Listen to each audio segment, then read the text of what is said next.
हाय जय जगन्नाथ सांग मैंने गुड मॉर्निंग। आज थिला आम गाँव कलश यात्रा माने जागर पूर्व दिन यहाँ है।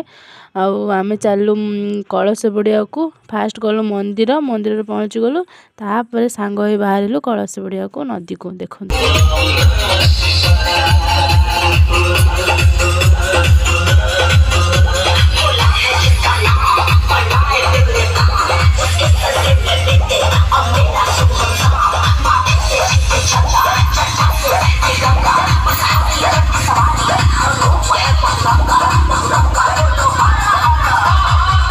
फाइनाल आम पहुँची गलु नई पाखर जो आम पानी बुड़ेबू पुओ को शोष लगे से सी गोटे ठंडा पीला देखु यही नई आम पानी बुड़ेलु। पानी बुड़े सारी कलश पूजा हम से बाबा को मूर्ति तैयारी कर आम ये नना पूजा कर सब कलश को तापर आम चलु बाबा पाखक बाबा मुंडे पानी ढालु तापर से खाइबे।